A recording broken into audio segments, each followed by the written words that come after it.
She ruined my life with a false accusation, and 5 years later she came back to ask for forgiveness. 5 years ago my life changed forever, and not in a positive way. I never thought a single moment, a single person, could have the power to destroy almost everything I had built up to that point. If I'm sharing this today, it's because I'm still trying to make sense of what happened, and because that same person recently re-entered my life in a way I could never have imagined. But to understand what happened, I need to start from the beginning. Back then I was 24 years old. I had just finished university and was working at a mid-sized logistics company.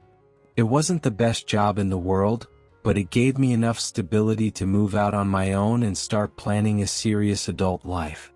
My parents were proud, I had a couple of close friends, I went out occasionally, and overall, my life was on a fairly normal track. That's when I met Claudia. She worked in the same building but for a different company. At first, I only saw her in the hallways or the cafeteria, until one day we ended up in the elevator together and started talking. She was outgoing, with a way of speaking that made you feel like you'd known her forever. We soon exchanged numbers and started hanging out. I wouldn't say we were officially dating, but we spent a lot of time together. She told me she had come out of a very complicated relationship and wasn't ready to commit quickly. I didn't fully understand, but I wasn't in a rush, so I was fine with the idea that we were just getting to know each other. I hoped that, eventually, something more serious might develop. The first few weeks were nice, even fun. But over time, I started noticing things that made me uncomfortable. Claudia could be very intense. If I didn't reply to her messages within minutes, she'd call me repeatedly. If I mentioned going out with friends, she'd immediately ask who was going, what we were doing, and when I'd be back.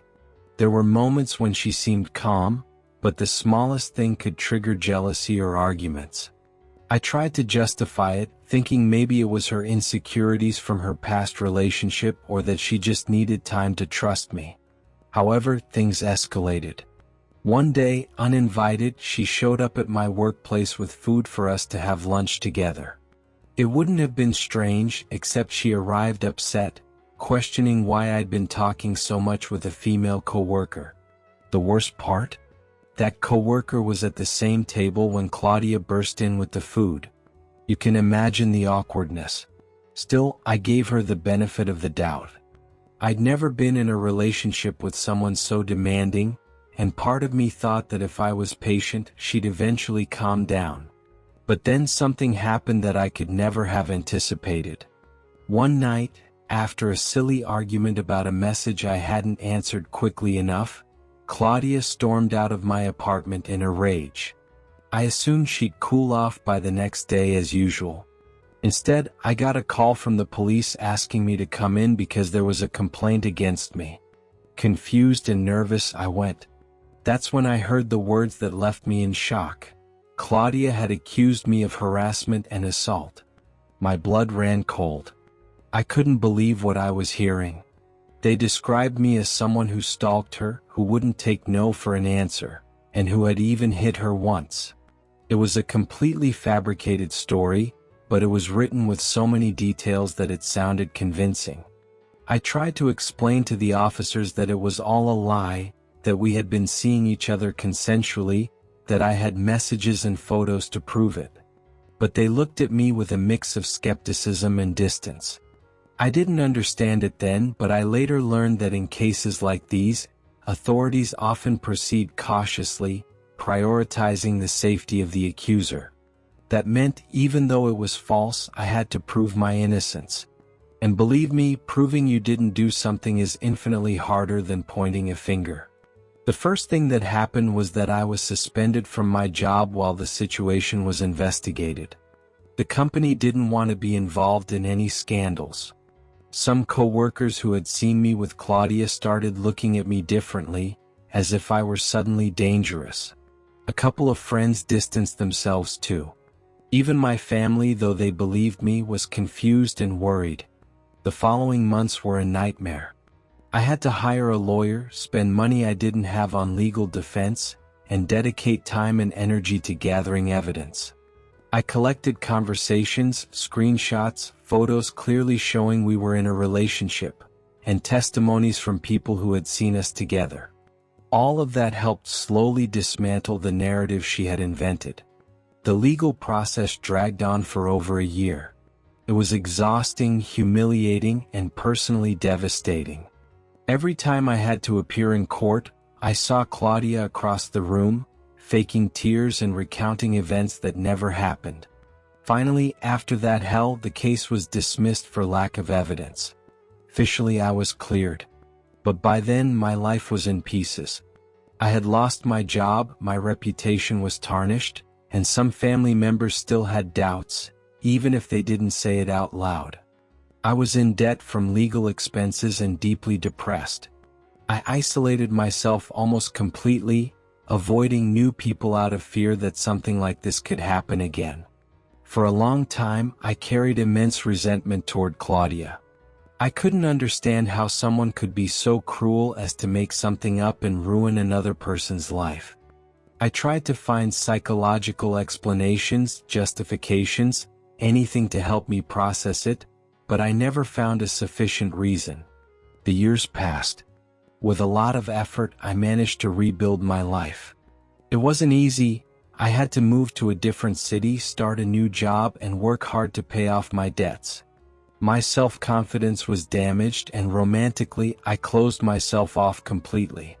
How could I trust anyone after that? And then, when I had almost learned to live with that past, the unthinkable happened. A few weeks ago, I got a message on social media. I didn't recognize the account at first, but when I opened it, my stomach dropped. It was Claudia. After 5 years of no contact, after everything she put me through, she was back. The message read verbatim, "Hi, I know you probably don't want to hear from me, but I need to talk to you. It's been years and I can't keep carrying what I did. Please hear me out." I didn't respond right away. I stared at the screen for several minutes, my hands frozen. Part of me wanted to ignore her completely, delete her, and move on. Another part felt a mix of anger, curiosity, and something I can't quite describe. What did she want now? What kind of explanation could she possibly give after all the damage she caused? Over the next few days, I received more messages, all in the same vein. She was sorry, she needed to apologize, she wasn't trying to justify anything, just talk. And that's how a door I never thought would reopen was cracked open. Ignoring Claudia's messages was my first reaction. I didn't want to give her a single chance to re-enter my life.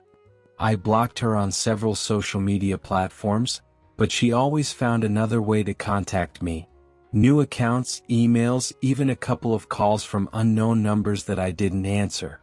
At first, I thought she'd give up if I stayed silent. That sooner or later, she'd realize I didn't want or need to hear anything from her. But the opposite happened. She became more insistent. She said she was remorseful, that she couldn't live with the guilt of what she'd done, that she needed to apologize in person. I, of course, didn't fall for it.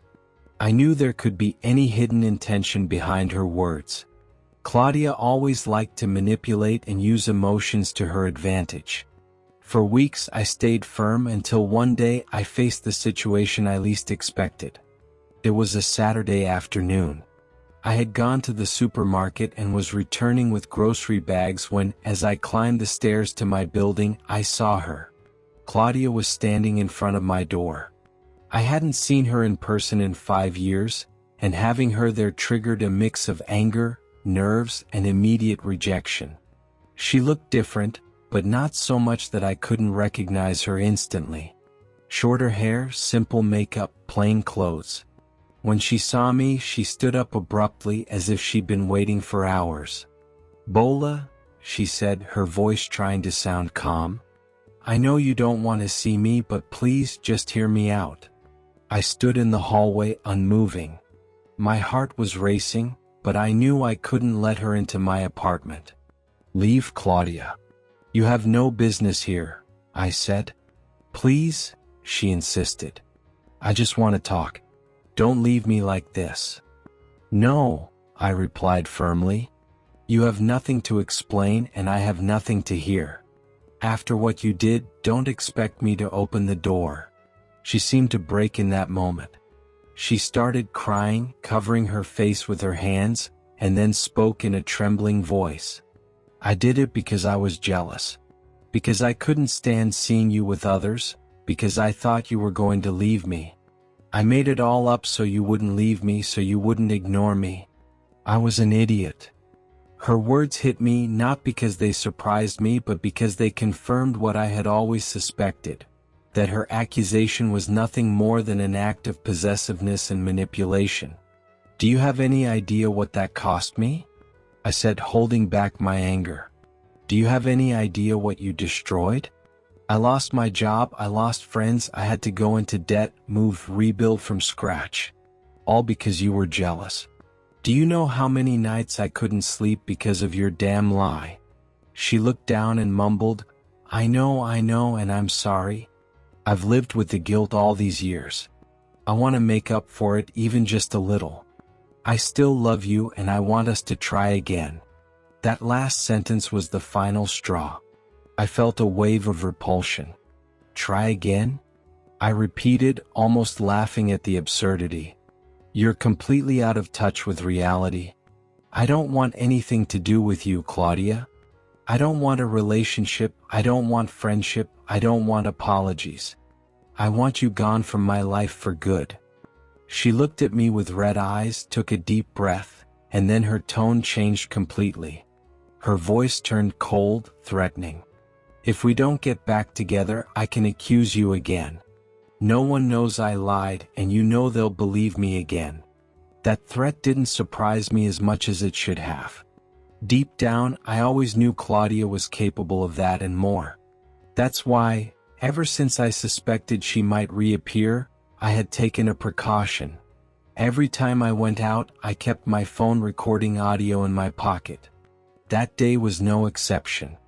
I didn't let her see my relief at hearing her threat, because that would have given her power. Instead, I looked at her coldly and said, "Do what you want, Claudia. But if you have any intelligence, you'll leave right now. I'm not the same person I was 5 years ago." She seemed confused by my confidence. Her lips moved as if she wanted to say something else, but she finally turned and hurried down the hallway. I stood there, bags on the ground, adrenaline coursing through me. That night I reviewed the recording. Everything was clear. Her apologies, her confession that she made up the accusation out of jealousy, her proposal to get back together, and most importantly, her direct threat to lie again if I didn't comply. The next day, I went to the police station with the audio in hand. I didn't want to waste a minute. I explained the situation, provided context from what I'd been through 5 years earlier, and handed over the recording as evidence. The officers listened carefully, and for the first time in a long time, I felt they weren't looking at me with suspicion but with seriousness. My lawyer, whom I called as soon as I left the station, told me the audio could constitute a new crime, coercion, threats, and even a confessed false accusation. There was enough for the authorities to act immediately. And that's how the tables turned. For years, I had been the silent victim, suffering in the shadows while she went on with her life as if nothing happened. But now I had solid proof of her manipulation. The investigation started soon after. I was called to testify, this time not as the accused but as the complainant. I provided copies of the audio, screenshots of her persistent messages on social media, and call logs. The case was opened with seriousness. I won't lie, although I felt supported by the recording, reliving everything was draining. Talking about what she did to me 5 years ago reopened wounds I thought were healed. But at the same time, every step reminded me that this time I wasn't defenseless. Claudia was summoned. From what I heard later, she tried to deny it at first, but when they played the audio, she had little to say. Her face, her reaction to hearing her own words, must have been the clearest confirmation that she could no longer hide. Meanwhile, my life began to take a different direction. Not only because justice was finally on my side, but because I felt I was reclaiming something that had been stolen from me: my voice, my right to defend myself, my dignity. For weeks, I awaited the resolution. I didn't know for sure what would happen, whether there would be a conviction or if it would just be an administrative process. But deep down, beyond the legal outcome, what mattered was that I was no longer the helpless man from 5 years ago. This time I had been cautious, acted smartly, and exposed Claudia to everyone. As I write this, the process is still ongoing, but simply filing the complaint with evidence gives me peace. I no longer fear her showing up out of nowhere to destroy me again. If I'm sharing my story here, it's to make one thing clear. Never underestimate a manipulative person. Never think they won't come back, because they might. And above all, never stop protecting yourself. In my case, a simple audio recording on my phone made the difference between being a victim again or, for the first time, putting a definitive stop to it. I don't know what will happen to Claudia in the future. I don't know if she'll be convicted, face serious consequences, or simply disappear. What I do know is that I owe her nothing. I don't have to forgive her or carry her guilt. That's her burden, not mine. And for the first time in years, I feel I can breathe freely. Update: it's been 3 months since I shared my story, and I feel I owe you an update because the outcome has been, at least in part, a relief I never thought I'd experience. When I filed the complaint against Claudia with the audio as evidence, the process moved faster than I expected. I suppose it was because, this time, there was undeniable proof of her words. Her confession that she made everything up out of jealousy, her request to get back together, and her threat to accuse me again if I didn't agree. It was all there, impossible to twist. During the first few weeks, I was called to testify several times. It wasn't pleasant to keep repeating what I went through 5 years ago or what happened at my doorstep that afternoon. But I did it because I knew it was necessary, because I didn't want to leave any loose ends. Claudia was summoned too. According to my lawyer, she initially tried to downplay what she said, claiming it was a moment of desperation and that her words were taken out of context. But the audio was so clear that her excuses didn't hold much weight. In the end, the judge ruled that Claudia had to face legal consequences. She wasn't sentenced to prison. Honestly, I never thought that would happen, as the system rarely goes that far in cases like these, but she was found responsible for causing me moral and psychological harm. As a result, she was ordered to pay me financial compensation. I won't go into details about the amount, but it's enough to help me pay off debts I was still carrying from that nightmare 5 years ago. The money doesn't erase what happened, but it serves as tangible acknowledgement that what I went through was real, unjust, and deserved reparation. When I heard the ruling, I felt something I hadn't in a long time: relief. It was as if, finally, someone, a judge, an institution, something bigger than me, publicly confirmed what I always knew: that I was innocent, that she destroyed me out of whim and jealousy, and that it wasn't fair for it all to go unpunished. I won't lie, I still have scars. There are nights when I struggle to sleep. I still feel anxious when my phone rings with an unknown number, and I'm still uncomfortable meeting new people out of fear of trusting too much. That doesn't go away overnight. But I also recognize that I feel stronger than before. Facing Claudia and coming out on top gave me back a piece of the confidence she took from me. I've started therapy consistently. Before, I did it sporadically, like I was just putting out fires, but now I take it seriously. Talking to a professional has helped me process what I went through and understand that it wasn't my fault. No one deserves to carry the weight of a lie like that. Another thing that's changed is how I view relationships. For years, I completely closed myself off to the idea of being with someone, and part of me still struggles. But little by little, I feel I can give myself the chance to meet new people without the shadow of the past always looming. I don't know if I'll be in a relationship soon, but at least I no longer see it as an imminent danger. As far as I know, Claudia has stayed silent since the ruling. I haven't received any more messages or attempts at contact. I suppose after losing in court, she realized any wrong move could sink her further. I don't care how she's doing, what she's up to, or if she feels genuine remorse. That's no longer my responsibility. One thing I want to make clear to anyone reading this is, protect yourself. Never think that recording, saving messages, or keeping evidence is excessive. In my case, that precaution made the difference between being a victim again or being able to defend myself. If I hadn't had that audio, I might be stuck in another endless process, with doubts about my reputation and my life. In these 3 months, I've also learned to value the small things: having a stable job, rebuilding parts of my social circle, spending time with my family without feeling like they're looking at me with suspicion. These are simple things, but after losing so much, they hold immense value. I know some will say the best thing is to forgive and move on. I can't say I've forgiven her. Maybe in time I'll reach a point where her memory no longer brings anger or sadness, but for now I don't feel that way. What I have done is stop carrying her. What Claudia did is written in legal records, exposed to the justice system, and now belongs to her. I, on the other hand, am moving forward with my life. Do I feel completely okay? No.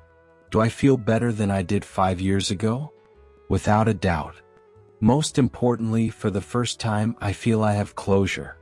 Not perfect, not ideal, but enough to let me look forward without her shadow behind every decision. That's my update. And if this helps someone going through something similar find the strength to defend themselves or seek help, then sharing this here was worth it.